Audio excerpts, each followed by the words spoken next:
کراچی سے خیبر تک بجلی کی اوور بلنگ کے خلاف احتجاج جاری رہے۔ راولپنڈی میں مظاہرین نے زائد بلوں کے خلاف طارق آباد وابڈا دفتر کا گھیرا کر لیا۔ شہریوں نے بکرا منڈی آئسکو آفس کے باہر بھی احتجاج کیا۔ مختلف علاقوں میں بجلی کی طویل لوڈ شیڈنگ کے خلاف بھی احتجاج کیا گیا۔ اسلام آباد کے شہری کہتے ہیں پہلے کی نسبت بل بہت زیادہ آتے ہیں، پاکستان میں ہر طرح کے وسائل ہیں، سستی بجلی کیوں نہیں دے رہے؟ ٹیکسز کا خاتمہ ہونا چاہیے، عوام کو مجبور کیا جا رہا ہے وہ اپنا حق چھین لیں۔ پہلے ہمیں آ رہے تھے تقریباً 15-16 ہزار، لیکن اس دفعہ 36,000 بل ہے۔ غریبی ہے، وہ کام ہوتا ہی نہیں ہے، جو شارٹ کر دیتے ہیں پھر آگے سے وہ 19,000 جمع کرنا پڑتا ہے۔ آپ جدھر بھی جس ملک میں بھی جائیں گے وہاں پر ان کی اولین ترجیح عوام کو سہولت دینا ہوتا ہے۔ بدقسمتی سے پاکستان میں ایسے حالات بنے ہوئے کہ اب عوام مجبور ہو گئی ہے کہ وہ اٹھ کے اپنا حق خود ہی لے لیں۔ پشاور میں بجلی بلوں میں ناروا اضافے کے خلاف 1 درجن سے زیادہ احتجاجی مظاہرے ہوئے، جن میں ہزاروں کی تعداد میں شہریوں نے حصہ لیا۔ جماعت اسلامی، عوامی نیشنل پارٹی سمیت تاجر برادری نے بھی حکومتی فیصلوں کے خلاف احتجاج کرتے ہوئے مختلف علاقوں میں سڑکیں بلاک کر دی۔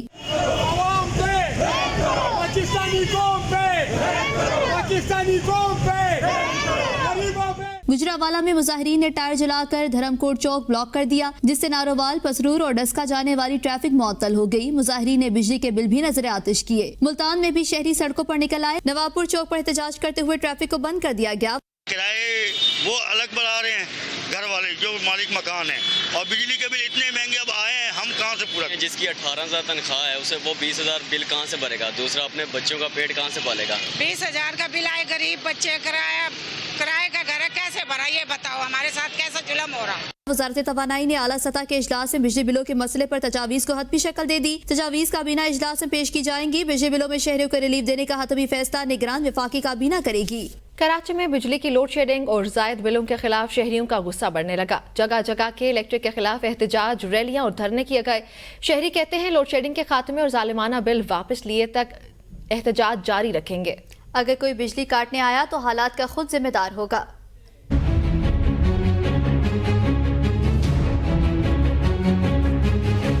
Karachi timber market, national road اور ایم اے جناح پر تاجروں اور شہریوں نے بجلی کی بندش اور زائد بلنگ کے خلاف آواز بلند کرتے ہوئے کہ الیکٹرک کا لائسنس منسوخ کرنے کا مطالبہ کیا۔ ایم کیو ایم کے رہنما ارشد رؤف صدیقی اور دیگر نے احتجاج کرنے والی خواتین اور شہریوں سے اظہار یکجہتی کیا۔ ایم اے جناح روڈ پر سپورٹس مارکیٹ کے تاجروں نے بھی بجلی کی طویل بندش اور زائد بلنگ کے خلاف احتجاجی مظاہرہ کیا۔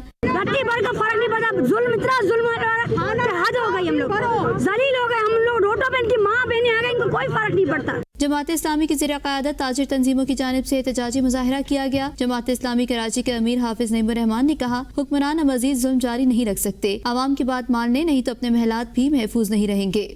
بلا شبہ سینکڑوں مقامات پر بیک وقت احتجاج ہو رہا ہے، مظاہرے ہو رہے ہیں، دھرنے ہو رہے ہیں، اور حکمرانوں کے لیے یہ نوشتہ دیوار ہے کہ وہ عوام کے غیظ و غضب کو سمجھ لیں۔ تمہیں ہر صورت میں بجلی کی قیمتوں میں بھی کمی کرنی ہوگی، ٹیکسوں کو بھی ہٹانا ہوگا۔ کراچی شہر میں کئی مقامات پر دھرنے دیے گئے۔ مظاہرین کا کہنا تھا ظالمانہ بلوں کی واپسی تک اپنی تحریک کو جاری رکھیں گے۔ بجلی کاٹنے کے لیے آنے والا عملہ حالات کا خود ذمہ دار ہوگا۔ بجلی کے بلوں میں ریلیف دینے کا معاملہ ایک بار پھر التوا کا شکار۔ نگران وزیر اعظم کی زیر صدارت دوسرا اجلاس مشاورتی عمل میں نگران وزیر خزانہ ڈاکٹر شمشاد اختر نے بھی شرکت کی ہے۔